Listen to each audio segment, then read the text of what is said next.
Throughout the multiverse, there are countless realities where the members of the X-Men have settled down and started a family life or simply had a progeny genetically created, often without their knowledge or their consent. Yikes. Welcome to X-Families? Hello again, Nerd Squad. It is I, your host Amanda McKnight, and this is Top 10 Nerd. Today we'll be talking X-Kids as we count down the top 10 most powerful children of the X-Men. Let's get into it. Number 10. Crusader. Crusader is the daughter of X-Men team member Rogue and Avenger Captain America. I know, a weird combination. But in the reality of Earth 9811, these two ended up together after the heroes and villains on Battleworld decided to call a truce. Remaining there, they settled down and raised families, putting their differences aside. I'm not sure how their relationship worked, with Rogue not really being able to touch people and all at this point, or how she had a child considering that, but perhaps, like on Earth 616, she eventually was able to work through the trauma causing this side effect of her powers. Or perhaps the Captain America of Earth 9811 was immune to her involuntary energy and power draining effects. Either way, Sarah is their daughter. She gets much of her power from her mother, or rather she gets much of her power from the power her mother had absorbed in her day, meaning that Sarah is super strong, durable, and can fly. She is also considered worthy enough to lift Thor's hammer and wields her father's shield. Number 9. Wolverine. I really wanted to put Laura Kinney higher up on this list because, well, I love her so much, but unfortunately the psionics are just always pushing some of my favorite and most powerful characters further down on these lists. Those psionics. Oh well. Laura Kinney as X-23 and now Wolverine is still one of the most powerful children of the X-Men around. Some argue that she is more clone, while others argue that she is more biological offspring of Logan, but in reality, she's kind of a bit of both. She was created as a female clone of Wolverine after his genetic material was combined with that of her creator, scientist Sarah Kinney. Sarah noticed that there were damage spots basically in the samples of Logan's genetic material that they had, which was why their cloning process had been unsuccessful up to this point, and so she used her own genetic material to patch those rough spots, which made Laura a female clone. Sarah was forced to carry Laura to term as a surrogate by her jealous colleague Xander Rice, as punishment for even creating the female clone to begin with, a strategy that admittedly had not been approved. Laura has powers similar to her father. She has a regenerative healing factor and was also trained from birth to be a skilled fighter, bodyguard, and assassin. And friends, before we move on to this next spot, if you are loving this list and you want to learn about more children of the X-Men, there are a lot out there in the multiverse. Be sure to let us know by giving this video a thumbs up. Number 8. Kymera. Kymera is the daughter of Storm and likely Black Panther, who hails from the alternate reality of 13729. Yeah, sadly Storm and T'Challa have never had a child together in the main continuity. I know, it's a bit of a bummer. Unless they had like a real secret child that we just don't know about yet, but I doubt it. Kymera seems to have inherited the powers of her mother, but also shares a connection to the Earth, which allows her to draw on and harness its energy. She is also a skilled tracker and can communicate telepathically with animals. I'd also assume, as she's the daughter of Storm, that she's a skilled combatant as well. As while Storm is more well known for her goddess status and weather manipulation powers, she is also an extremely skilled fighter. And if she's Black Panther's daughter, then she should definitely be a skilled fighter. I mean, you got two amazing parents that are both amazing fighters, so just saying. Number 7. Charles Xavier II. Charles Xavier II is the son of Charles Xavier and Mystique, if you can believe that. I know, it's pretty shocking. Charles Xavier II was technically born into the reality of Earth 616, where we later find out that while Mystique actually took the form of Moira when giving birth, Charles actually knew that he was in a relationship with Raven, so it wasn't like a trick of hers. They were actually just wanted to be together, I guess. This version of Charles, however, is an all grown up one from the alternate future of Earth 13729. When his powers first manifested, he accidentally killed his adoptive mother and ended up later joining forces with his half-brother Reyes, another child of Mystique's sired by Wolverine, another child of the X-Men. Charles Xavier II has a brilliant and conniving mind and, like his father, is an immensely gifted telepath, capable of using his powers to bend others to his will. Number 6. Polaris. Polaris is the daughter of Magneto, and while you might not think of Magneto as being an X-Men, considering, you know, he started out as an X-Men villain, he has also worked with the team before and even served as a member himself. Heck, at one point he was in charge of the whole New Mutants crew, let's not forget that. Magneto may have some questionable methods when it comes to getting justice that put him on the spectrum of villain, but I think at the end of the day, he's just trying to do what's best for mutants. Or at least what he thinks is best for mutant kind. Polaris, like her father, also has magnetic-based powers, which, like her father, are also pretty impressive. Polaris is considered an alpha level mutant and recently got to join the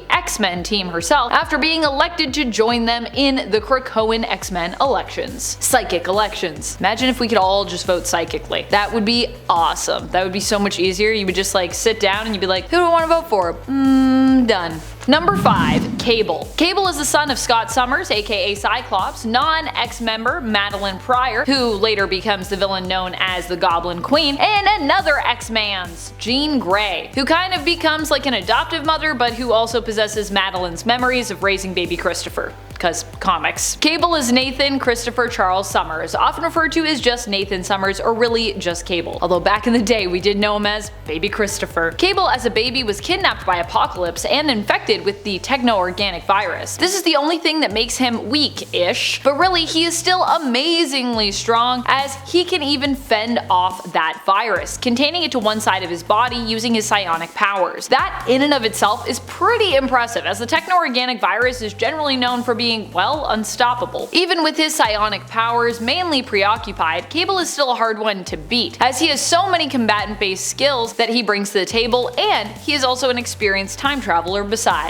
Number 4. Rachel Summers. Yes, get ready because many of the most powerful X-Kids out there just happen to be Summers related, so yeah, get ready for that. Honestly, I've always wanted to do a video just to explain the complicated nature that is the Summers and Grey family tree, which honestly is a lot, and it's very timey-wimey. Rachel herself is one of those very complex kids of theirs. She is the daughter of Jean Grey and Scott Summers from the alternate Earth of 811. In that reality, she was made into a hound, a weapon used to hunt down mutants, even being one herself. Rachel is an extremely powerful telepath and telekinetic who also has the ability to chronoskim and manipulate time, even traveling through it. Rachel is also known for being an avatar of the Phoenix, at one time actually considered the true avatar for it, but then later having the power sort of dialed down to a mere echo of it. So she was no longer the true avatar, they were just like, you just have a thing, and it's not even like the real Phoenix Force, but it's like a version of it. Still, the seeming piece or echo of the Phoenix Force that resides within her has been known to flare up from time to time, or her connection to the Phoenix Force, however we want to see that, occasionally boosting Rachel to an off-the-charts level of power. But like I said, that doesn't happen all the time. Number 3. Hope Summers. Hope is the adopted daughter of Cable, who was originally known as the Mutant Messiah Baby. Cable saved Hope from Bishop, who basically wanted to destroy her. In Bishop's reality, the Mutant Messiah would end up causing the event that led to the oppression and persecution of mutants. However, in Cable's reality, the Mutant Messiah would grow up to become a savior. So you can see why these two were opposed